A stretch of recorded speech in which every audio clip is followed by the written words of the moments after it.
Good morning. Good morning. Welcome to In the Garden with Joyful Living. I am Kimberly Dixon.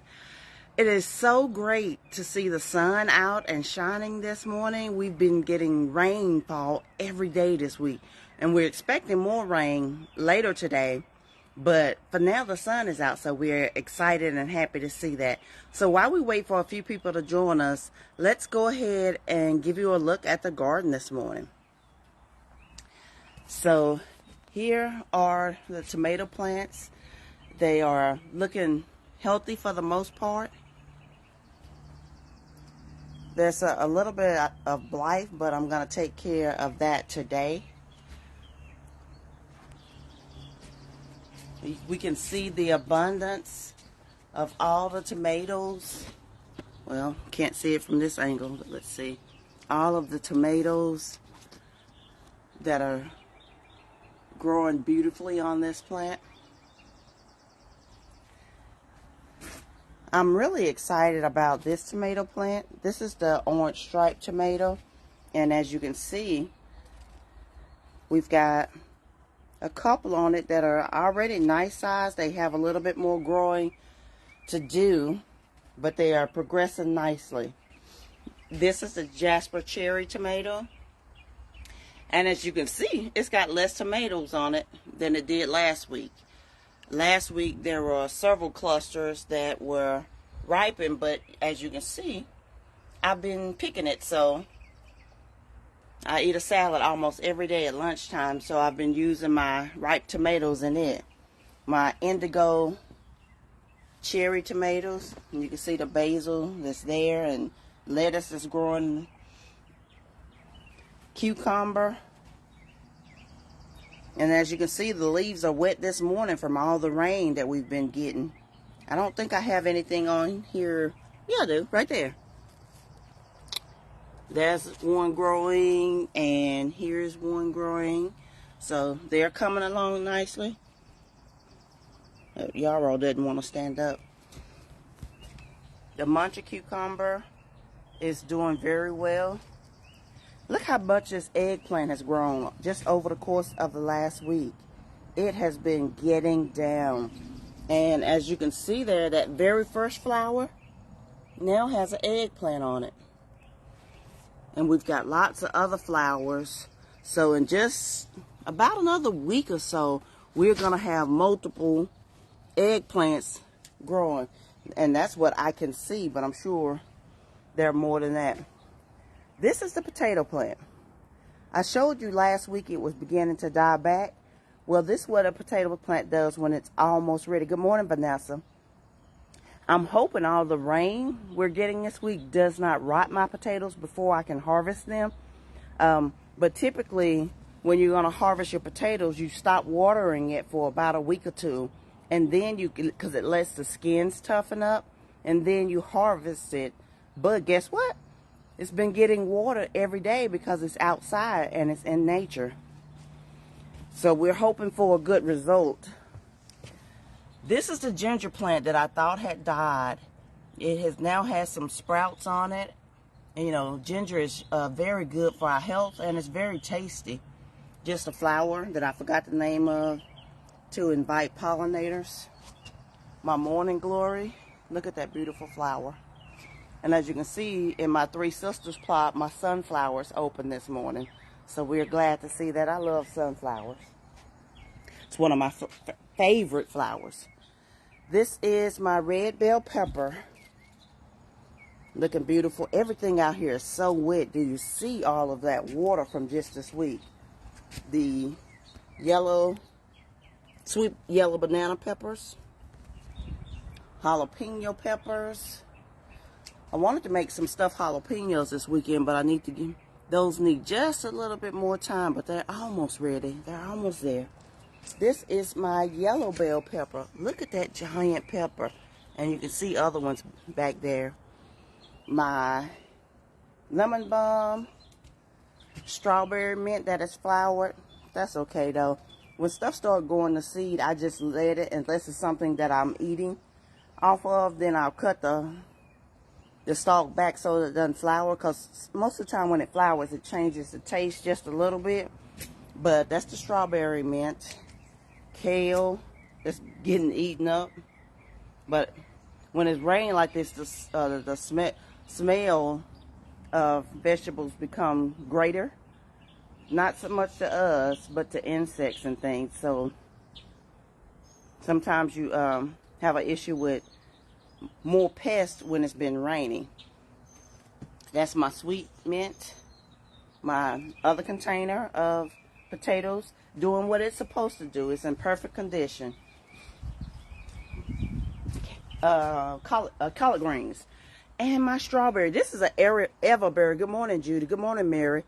This is an everberry strawberry, and it's got berries all on the vine. And it means, you know, it's got some down there. Oh, that's one just about right.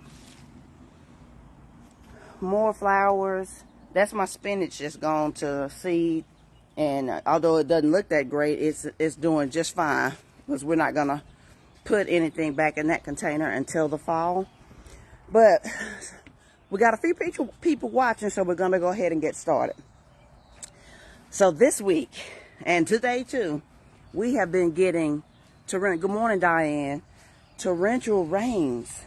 And every gardener knows, let me pause, the lemon balm has sprouted. You can use lemon balm for teas, and it invites pollinators to the area.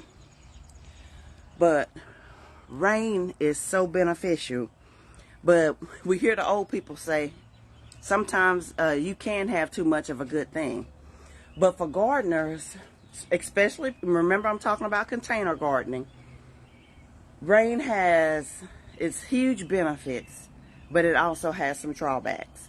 So when I first started gardening and began getting in gardening groups, whenever it would rain, we would put all out our buckets to collect rainwater because it's so good for your plants. Because guess what? Nothing has been added to it. When you're getting water from your water hose or out of the house, it's coming from a treatment facility, so it has chlorine in it and other additives that can cause mineral buildup on your plants. Some of them just do not like chlorine, period, and they struggle with it. But rainwater, when your plants get rainwater, you can see them shoot up as soon as the sun comes back out. So instead of doing that mad rush to set out containers that don't have holes in them, set out the empty buckets I had, I decided I was going to make me a rain barrel. And I had an old empty trash can. And simply what I did was, because, you know, once upon a time it had, collected trash. Good morning, Keisha. I created my rain barrel. And let me tell you guys, every gardener, if you're serious or halfway serious, you need a drill. Because at some point or another, you're going to need to put some holes in a container or create a rain barrel or make a platform or raised bed or something. You need a drill. And this was simple to make. All I did was I cleaned the container out with some dish soap and some hot water. And after I did that, I disinfected it. Because if it's had trash in it, it's got bacteria in it. I used peroxide and water. And we're going to talk more about peroxide this morning. Rinsed it out really good. Opened it up to let the sunshine, do some further cleaning of it. Because, the sun will kill some bacteria and things. But guess what it started to do? Well, before I could finish my project, because it should have a spigot on the side of it, pretty really low so that you can get water out when it's about empty. But it started to rain, so I couldn't finish my project. And it's had rain in it ever since then. And this has been about, 2 years? So I just used my, what's it called? My watering can to just dip it and get water out of it. Now, once upon a time, it had a screen on the top of the lid to keep debris from getting in it. But you see all those holes? So whenever it rains, instead of the water just running off of the barrel, it goes in it. So I always like to give my plants that burst of rainwater when we're having a drought or when they've had water from the spigot with all of those additives in it. Good morning, Vicky. I use rainwater. just to give them that added boost. But rainwater, when you're container gardening, you can have too much of a good thing. It can be too much rain, and your plants will become waterlogged, and they can't uptake the oxygen in the soil as they need to, and they get what's called root rot. And once a plant gets root rot, it's hard to come back from that. It's going to die. But there is a solution for that. So here on the table, I've got an empty container of peroxide because I used this on yesterday. You can get it in any pharmacy, any store, anywhere. This came from Walmart. Peroxide. I got a spray bottle. It's got Super Thrive on it, but that's not what's in it. This is olive oil and baking soda. And I'm going to talk about what you can do with these when you've had a lot of rain that are going to be beneficial to your garden, and how you can use these when it's not been raining. They're all cheap, super cheap. $1, less than $1. And I don't know how much it was, but it wasn't very much. So let's talk about the peroxide first. And you know I'm not a scientist or a chemist or anything, but we know H2O is water. And all peroxide is H2O2, which simply means it has an extra oxygen molecule. That extra oxygen is everything. So with the peroxide, it has so many uses in your garden. You can use it when it's been raining a lot, which is what I've done. So on yesterday, I came out here when we had a break from the rain, and it seems that watering your plants when they've got too much water is counterintuitive, but I make a solution of about 1 to 4 of peroxide and water, and I water our plants, because when it's been raining a lot, the soil becomes compacted and the oxygen pockets are filled with water. Your plant can't breathe. It's literally suffocating. It's the same thing that will happen to us if you put us underwater and we couldn't come up. We can't breathe underwater. Your plants can't either. They get root rot. They can't uptake nutrients. They die. But by putting that water and peroxide in your plants, their extra oxygen molecule allows your plant to breathe. And with all the water, it does not die. So I always, when it's been raining, not even when it's all just rain, but when, I'll get to that. But when it's been raining a lot, I always, whenever I get a break, come out and give my plants a boost of oxygen. They need to be able to breathe. And that does two things. It prevents the root rot, and it helps them to grow even more, because now they can uptake the nutrients. They got some oxygen. They have some water, more water than they need, but they are able to survive. But the other thing that happens when it rains a lot is, if you notice while I was going around, everything is wet. Well, guess what? When things stay, even with us, if our feet stay wet, it causes athlete's foot. Well, the same thing happens with our plants. If they stay wet, it's a breeding ground for fungus, bacteria, things like powdery mildew, which can be really harmful to your plants. Good morning to everyone who's joining us. Now, you can use hydrogen peroxide again to help with that by doing a solution of 1 to 10.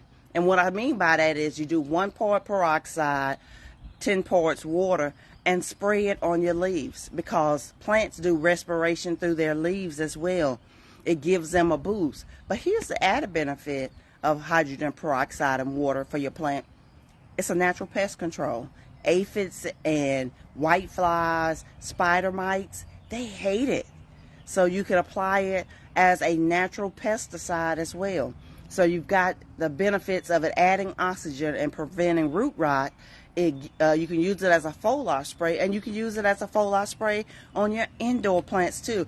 And you can spray it pour it on the soil around the plant to kill bacteria. But I caution you about that. Don't do that just to kill bacteria, because it'll kill the bad bacteria. but it does not discriminate. It'll kill your good bacteria in your soil too. And just like your gut, you need good bacteria and you need bad bacteria. So you don't want to do it just to kill bacteria, but when it's been raining, you want to definitely use it to give it that extra oxygen. It's just like too much of a good thing. Don't overuse it. So again, just the peroxide and some water, and you got all of those benefits. You can also use it when you're germinating your seeds, because it kills bacteria that you don't even see on your plants that'll cause them not to germinate, and it increases your germination yield. So soak your seeds or rinse your seeds. If it's a tiny ones, just rinse them. But if it's beans or a hard seed like corn or whatever, soak them for about 4 hours, and it will help them to germinate quicker, and you'll get a higher germination rate. So hydrogen peroxide, H2O2, is good for your garden. Make sure you always have. So when I go in the store, more than once someone has asked me, what are you doing with all of that peroxide? Well, it's like, I use it in my garden. I haven't put a million nicks on anybody at home. It's for my garden.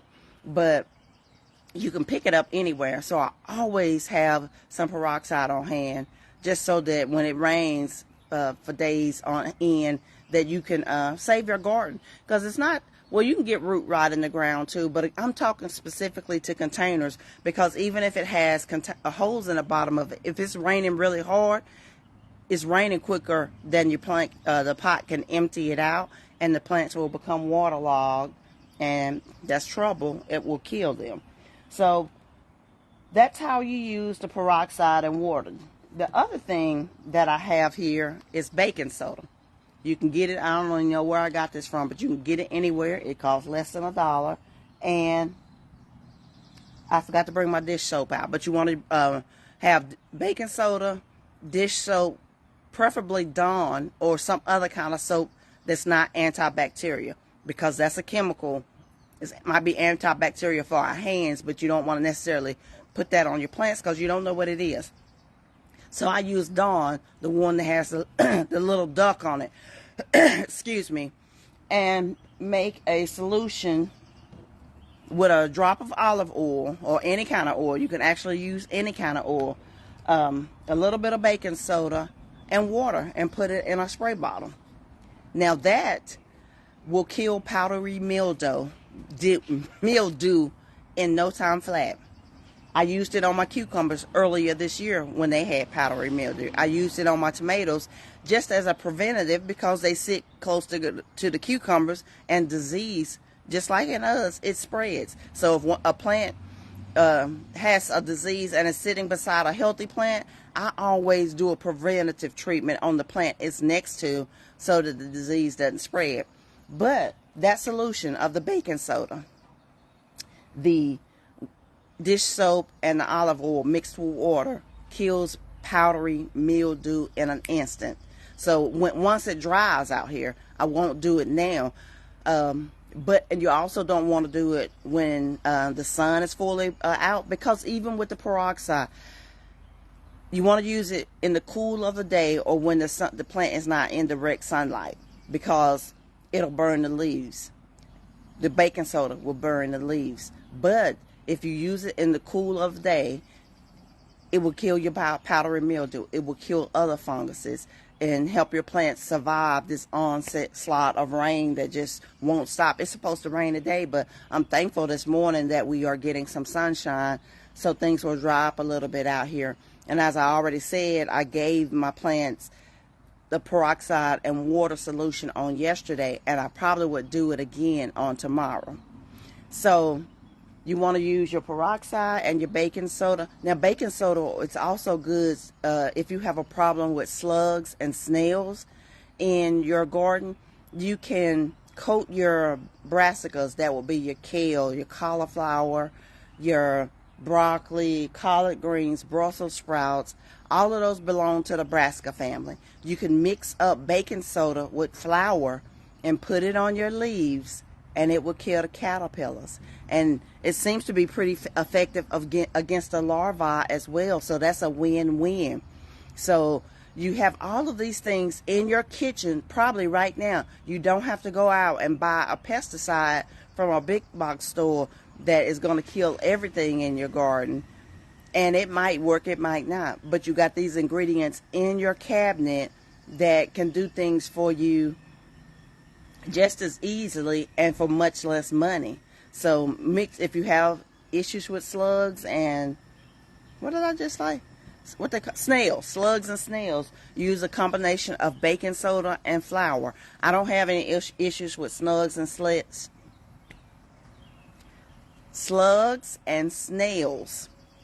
but it's a simple solution. You just sprinkle it on your leaves, coat your leaves, and when the caterpillar attempts to eat those leaves, it dies. So it prevents future damage, because a caterpillar overnight can go to town on a plant. And anybody who's grown anything, like my garden was fine on yesterday, and you come back and it has been stripped. Caterpillar was getting busy overnight. But there you have it. We've got a couple of natural solutions for when it's been raining so much. Rain for your plants is a great thing. It helps them so much. But when you're container gardening, it can be detrimental. Now, let me show you, because mostly we put holes in the bottom of containers, but I used to travel a lot, and I've learned this little trick. You see that hole on the bottom of that container that has kale and onions and marigolds in it? Instead of putting holes in the bottom, I put holes on the side of it. That way, when I traveled, I could really water the plant deeply, and there would be a reservoir of water in the bottom of the container that the plants could use. The bad thing about that is when it rains too much, the water stays in the bottom of the container and the soil on top of it becomes saturated. But all I do is tip the container over and the excess water rolls out of the hole. And once I drain some of the water off it, I give my solution of peroxide and water. But I still like this concept of putting them in the side, because here in Zone 7B, we're in the South. In the summertime, typically, it gets hot. It gets real hot real quick. Good morning, Michelle. So that's a little trick you can do if you're a container gardener and you travel. Don't put your holes in the side, meaning the bottom. Put them on the side, and that way, when you're going to be gone a day or two, your plant still has some water in this hot, dry summertime. But again, you know, too much of a good thing. We've been having a lot of rain this week, and it's not over with. We're going to get more rain today. And so I just wanted to give you some tips that, because in the past, when I used to live in a townhouse, I had a back patio and I had a full front porch.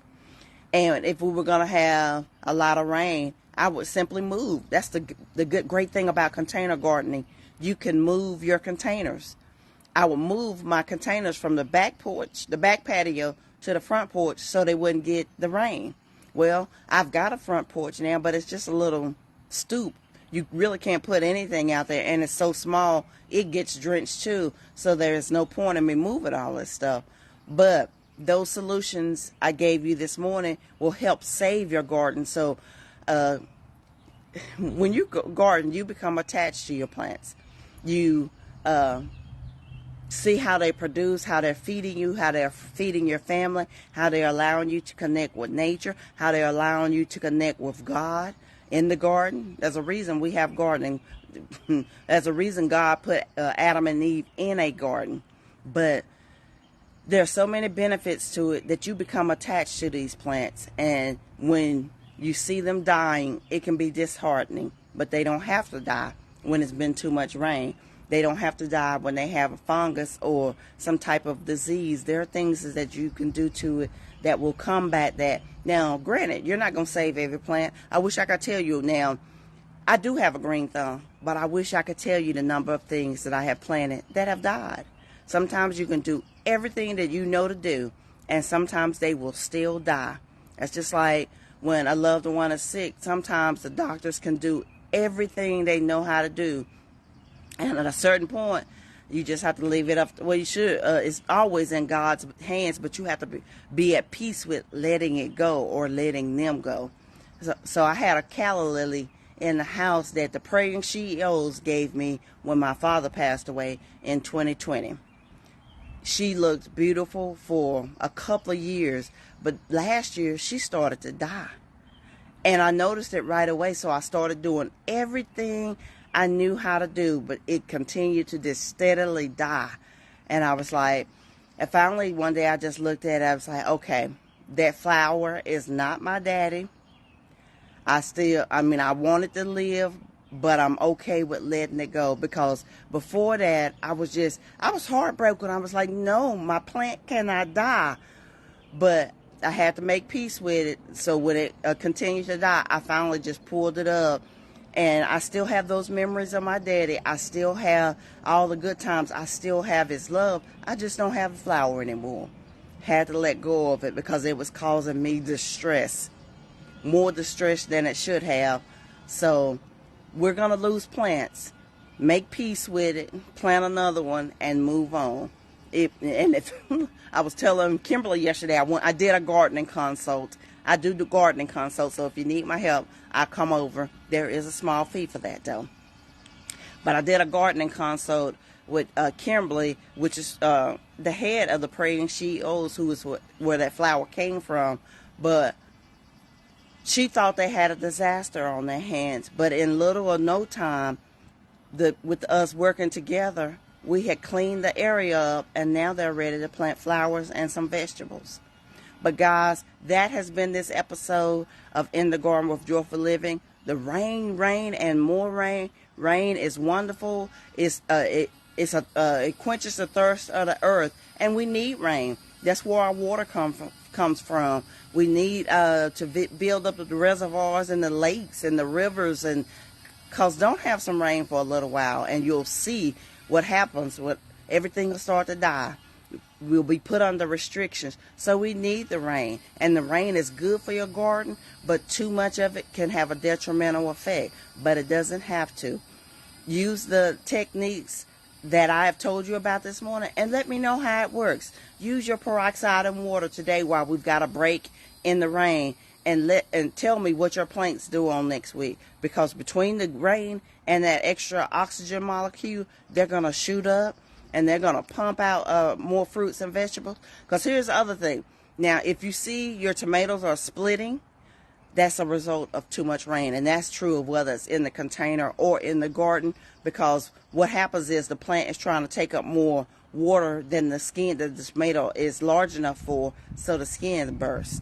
So if you see your tomatoes bursting, it's too much rain. And it really isn't anything you can do about it after it's already split. But if it's ripe, take it off the vine and use it before. But if it's been on the vine, don't use it, because insects have gotten in it, and it probably has some kind of bacteria in it. But guys, thank you for watching In the Garden with Joyful Living this morning. I hope you found these tips beneficial. Again, use your peroxide today. Peroxide and water. Don't ever put straight peroxide on your plants. Don't ever use straight baking soda on the leaves. It can burn them. So you want to mix it, use it, and don't use it every day. But it works. It works wonderfully. So let me know how it works out for you. Keisha, I'm going to ask you how it worked for you. And anybody, Vicky, I'm going to ask you how it worked for you. Use it today during a break from the rain, and let me know how things go. I love you guys. I will talk to you soon. Bye-bye.